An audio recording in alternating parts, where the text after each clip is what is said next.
Bismillahirrahmanirrahim. Assalamualaikum warahmatullahi wabarakatuh. Waalaikumsalam warahmatullahi wabarakatuh. Oke, Ibu Bapak luar biasa, apa kabarnya? Kita bertemu lagi ya Ibu Bapak di fasilitasi yang kedua.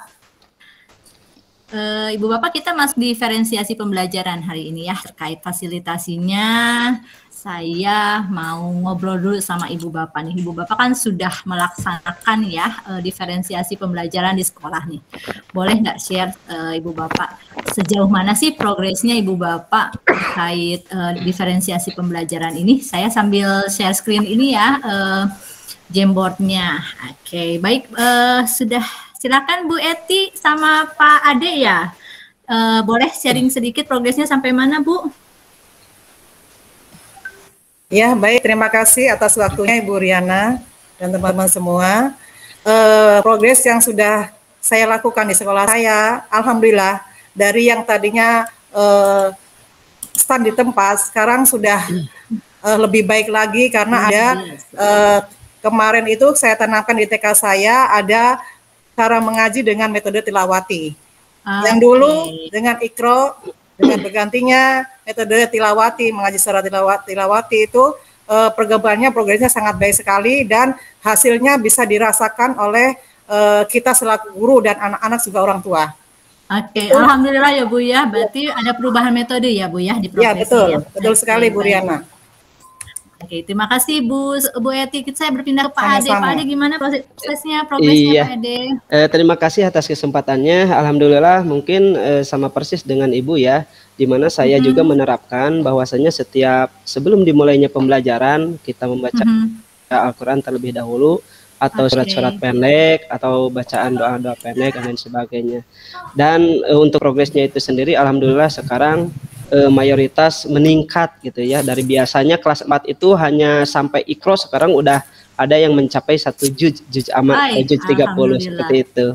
Oke, luar biasa, berarti ada progres ya Pak. Kemudian ada dari Pak Denden, saya baca progresnya bagus, hasil tapi masih cenderung sama hasilnya. Oke, itu mungkin kata kuncinya masih ada yang sama di post-test ya Pak Denden.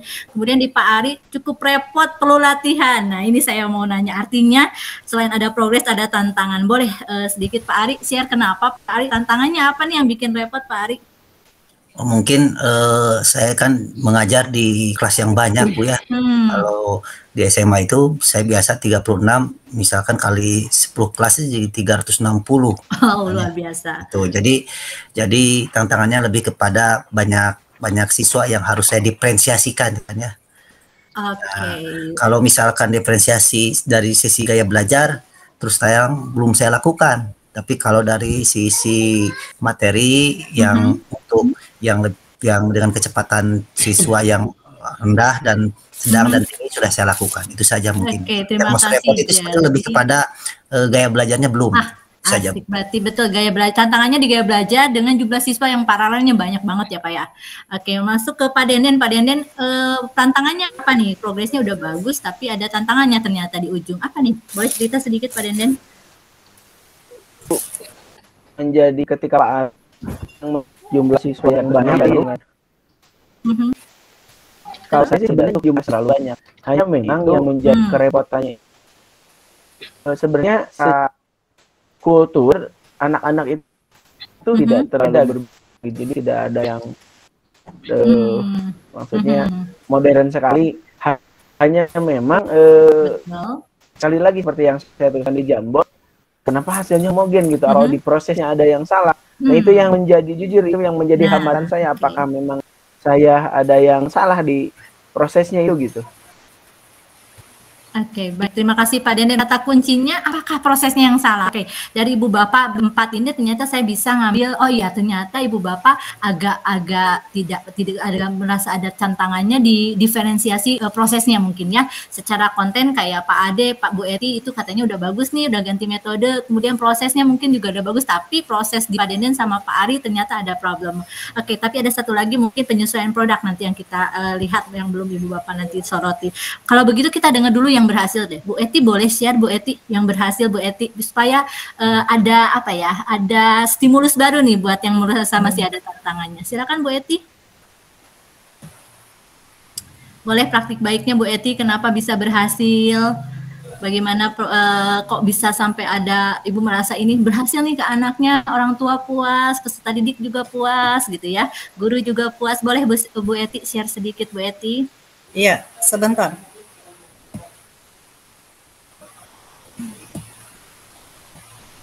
Bu Eti ada yang mau ditampilkan? Mohon maaf. Enggak. Iya. Di-share dalam bentuk apa nih? Enggak, ngobrol aja deh Bu. Oh iya. Terima kasih.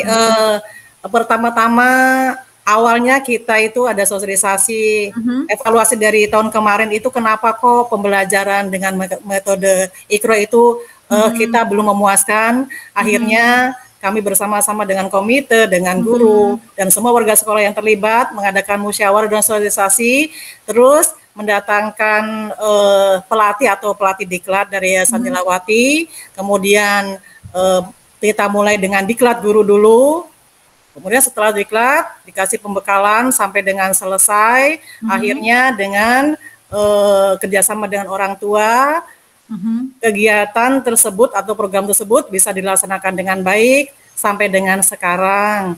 Dan seperti yang tadi saya sampaikan, hasilnya itu alhamdulillah luar biasa. Semoga ini menjadi awal yang baik bagi pembelajaran di TK kami untuk kedepannya. Terima kasih Bu Riana. Terima kasih Bu Eti, luar biasa ya Ibu Bapak. Ternyata Bu Eti ini melakukan perencanaan yang matang ya Bu Eti ya. Kalau saya dengar ada kolaboratif dengan orang tua gitu ya. Kemudian ada kolaboratif antar guru nih, tim teaching nih. Nah saya menyoroti ada tim teaching, menarik sekali ya Bu Eti. Jadi nggak hanya kelasku punyaku, mapelku punyaku, tapi benar-benar tim teaching. Nah Ibu Bapak, nah dari praktik baik ini kira-kira bolehlah kita diskusi sedikit nanti di breakout room ya Ibu Bapak saling diskusi. Kira-kira dari praktik baik Ibu Eti terkait kolaboratif gitu ya, kemudian tim teaching, bisa nggak Ibu Bapak bisa menyimpulkan, aku kayaknya dapat ide nih dari praktik Bu Eti ini supaya solusi dari masalahnya bisa dipertahankan gitu ya, bisa dijawab. Kalau begitu kita ke breakout room dulu ya Ibu Bapak, silahkan diskusi. Oke, Ibu Bapak, terima kasih sudah kembali lagi di main room utama. Silakan yang punya tantangan sudah berkolaborasi barusan dengan kawan-kawan teman-teman yang sudah memiliki praktik baik, bisa di-share mungkin Pak Denden udah dapat nggak solusinya nih Pak Denden? Dapat ide nggak nih dari Bu Eti sama Pak Adi? Nah, ini alhamdulillah setelah tadi di breakout room Bu, mungkin yang bisa menjadikan solusi di saya ketika tadi saya mengeluhkan prosesnya itu mungkin ada yang kurang ya, bukan salah ya, karena proses sebenarnya sudah diikutin. Hanya sepertinya memang saya juga harus mencoba mengikuti gaya Bu Suaiti, yaitu tim teaching.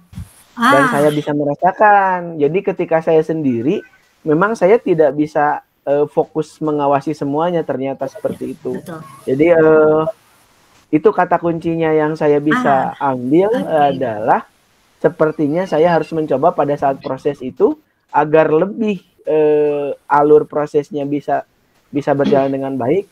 Sepertinya saya harus mencoba tim teaching karena selama ini saya sendiri gitu.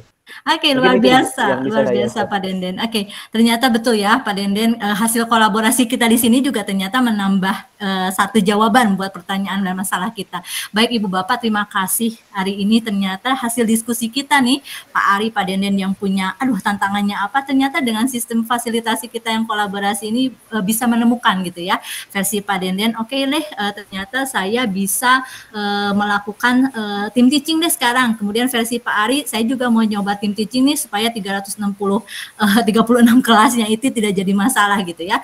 Jadi sistemnya adalah kolaborasi. Terima kasih Bu Eti untuk praktik baiknya. Itu kesimpulan dari saya. Berarti Ibu Bapak berpikir untuk yang di jenjang atas harusnya ada kolaborasi tim gitu ya.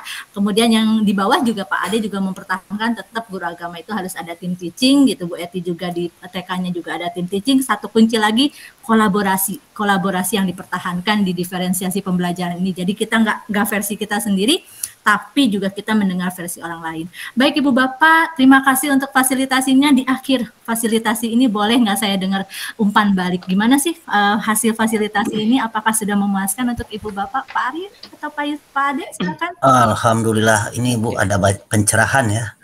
Yang kemarin itu saya bagaimana caranya ini supaya siswa saya belajar efektif sesuai dengan kecepatan belajarnya. Sekarang ada ide ya, ada ide terutama yang dari Pak Denden dan Bu Eti tentang team teaching.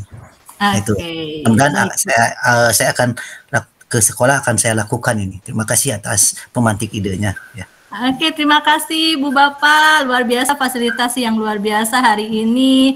Kita berkolaborasi dengan baik, mudah-mudahan bermanfaat ya hasil fasilitasi ini. Baik Ibu Bapak, terima kasih atas kebersamaan di fasilitasi ini. Kita jumpa di fasilitasi yang akan datang. Tetap semangat dengan diferensiasi pembelajarannya. Semoga mendapatkan hasil yang maksimal. Wabillahi taufiq walhidayah. Wassalamualaikum warahmatullahi wabarakatuh.